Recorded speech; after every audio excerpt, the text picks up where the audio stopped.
terheran-heran dengan adanya chips di semua pohon di kota Guangzhou ketika saya ke sana beberapa waktu yang lalu. Hotel yang saya tinggali kebetulan di depannya ada taman yang cukup besar. Sore hari saya menyempatkan gerak-gerak sedikit untuk melepas penatnya karena panjangnya meeting. Karena ada chips di pohon itu, saya terus mengikuti langkah saya, bukan sekedar hanya di sekitar taman, tapi saya terus berjalan keluar dari taman tersebut. Setiap langkah saya selalu memperhatikan pohon-pohon yang ada di sekitar saya, dan saya heran karena tidak ada satupun pohon yang tidak ada chipsnya, pohon yang besar. Jadi saya terus saja mengikuti jalan tersebut sehingga akhirnya saya bingung di mana posisi saya sekarang. Karena jalan selama 1 jam tersebut menurut feeling saya di awal adalah arahnya berputar sehingga kembali lagi ke hotel tersebut. Tapi ternyata saya nggak ketemu hotel tersebut. Mungkin karena saya banyak ngelamun. Isi kepala saya chips tadi. Saya bertanya, ngapain sih pohon dikasih chips? Lalu seperti kebiasaan saya sebagai seorang introvert yang agak pemalu, saya malu kalau bertanya pada orang. Maka kotak ajaib saya adalah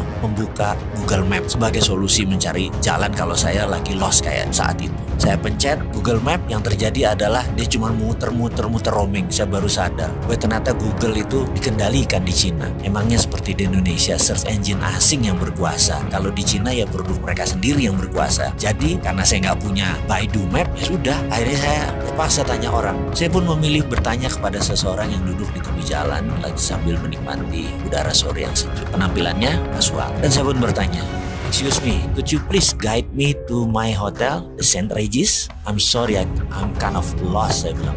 Dia menatap saya dan berkata, "Do you want to go from west side or from east side?" Saya terperanjat dengan bahasa Inggrisnya yang fasih, dan saya menjawab dengan cepat adalah, "Terserah, yang penting cepat," saya bilang begitu. Lalu dia menunjuk gedung putih yang agak jauh tepat di depan saya, di mana ternyata itu adalah sisi belakang hotel tersebut. Namun karena tertutup pohon yang besar, logonya tidak kelihatan. Saya mengucapkan terima kasih sambil memuji bahasa Inggrisnya yang fasih, dan juga memastikan apakah dia pernah tinggal di luar negeri atau sekolah di luar negeri.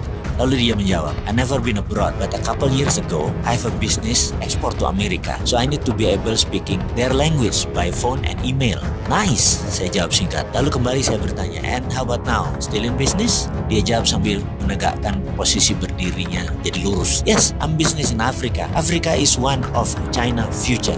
Very good prospect there for China." Sambil mendengar perkataan tersebut, saya mengucapkan terima kasih yang dijawabnya dengan hanya lambaian tangan. Kepala saya bertambah 2 masalah sekarang. Chip di pohon dan Afrika akan menjadi next China. Kok jauh bener ya mereka itu mikirnya. Sementara Indonesia mikirnya politik dalam negeri yang cakar-cakaran terus.